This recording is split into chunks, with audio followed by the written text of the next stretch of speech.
Hey guys, it's me. I'm back. Before I start today, damn it, I need to get rid of that.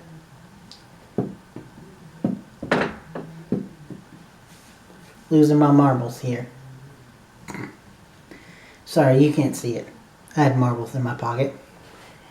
Anyway, before I really start, I just want to quickly say that let me know what you think, but I think I finally figured out a good way for this so that it's not too dark, it's not too low, it's not too high. It should be just right. But anywho, let me know in the comments below what you think. Now let's actually get to the episode of Supergirl. And oh boy, this was Kevin Smith's return, and boy did he knock it out of the park. This one was a big one. You see, episode starts off with the reveal that somebody put a bounty on Kara's head. But right as that's happening, Madam President says, do not attack, do not engage the Daxamites. So John is like being pulled between family and duty.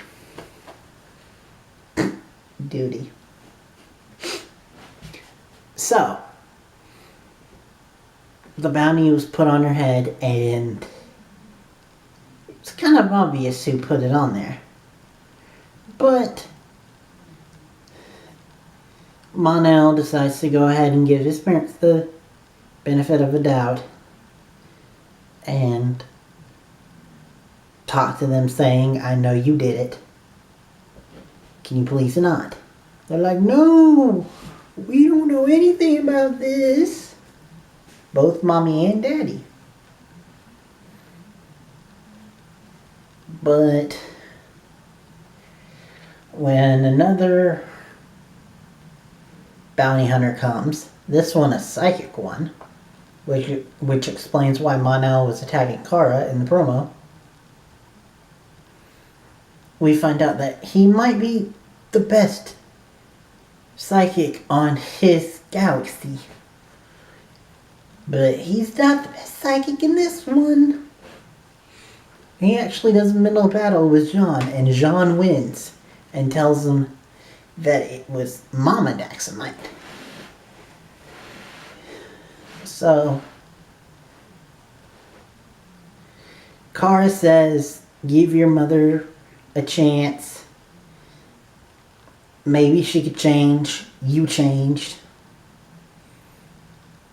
Technically, you could say that Kara has changed over the whole show.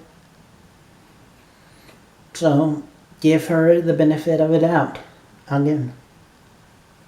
This time, brings her into the Fortress of Solitude to try to be, like, all gracious and say you're royalty, so brought you to best place I could think of. She immediately bashes the Kryptonian, and when Kara comes up to her and pleads with her, she basically says, your love is a lie. And you're poisoning my son. Brings out a little scythe with kryptonite on it and goes whoosh and stabs Kara. And even is about to kill her when Mon-El, who uses super speed, comes up and stops her. I didn't know Mon-El had super speed. Maybe this is only a new power now under stress or what, but they don't address it. But it's cool. He stops her, and then he says, I'll go. You did this all for me.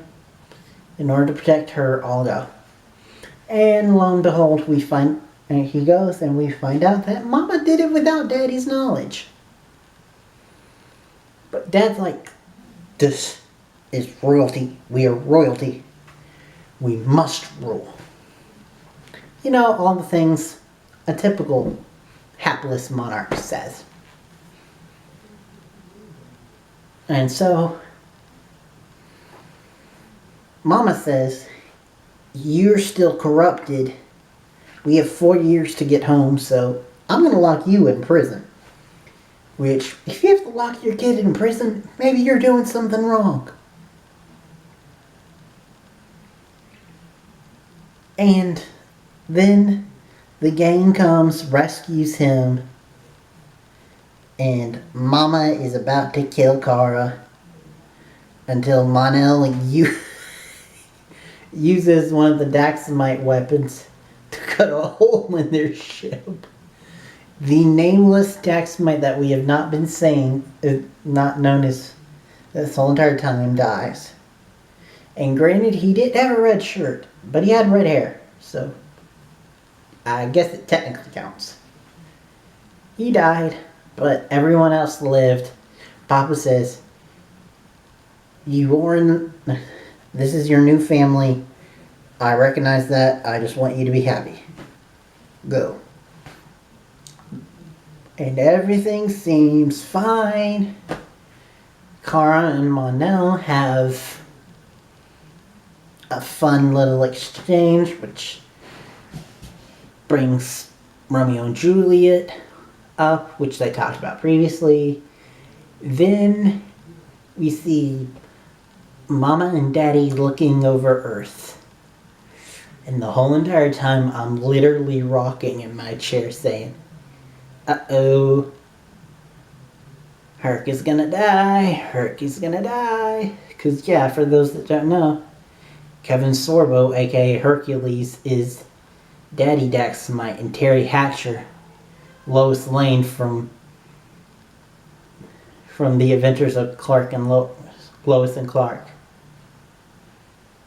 is Mama Daxamite. And so they're looking it over, and they're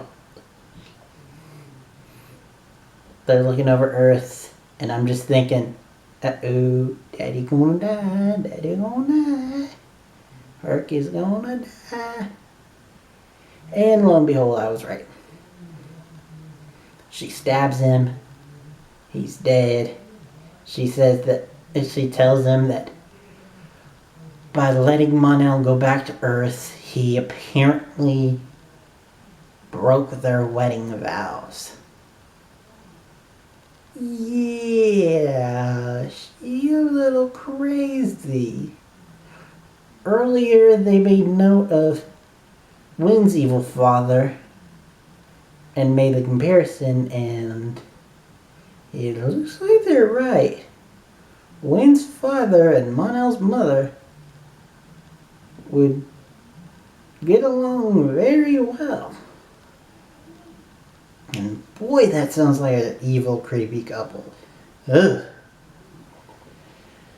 Anywho, so that's how the episode ends. And it was a really good episode overall. I've talked too long about it. I will say that whole big thing that I just said was only the A plot. There was a B plot concerning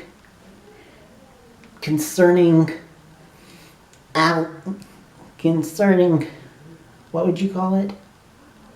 What was the technical name for it? Sanders. Dealing with them and drama with them that was actually really well done, but I'm talking for far too long, so I will just say it was really good. I really liked it. And then there's technically a C plot, but I've already talked about it. It was the whole Jean and Madam President, which takes an interesting turn when you remember that Madam President is actually an alien, which they showed her go full-on alien in this mode. And she looks not like an alien that we've seen before in the DC, in this Supergirl show, but she does look a lot like a mix of Queen Borg and an alien from Mass Effect. So, she looks familiar, but not to this universe. Anyway, that's it. I'm done. I will see you guys tomorrow for the penultimate episode of Legends of Tomorrow, Doom World, where we will see a dark timeline of all of our heroes at like their lowest, except for Heatwave, who must build the team back up after breaking them last episode. Sorry, spoilers. And we will also get to see, in case you guys don't follow Mark Guggenheim on Twitter or been paying attention to the news, we also get to see superhero Felicity in this dark timeline, apparently. But anyway, talk more about that tomorrow, or technically today, depending on when this turns up. Timey-wimey. Anyway, till then, see ya. Bye.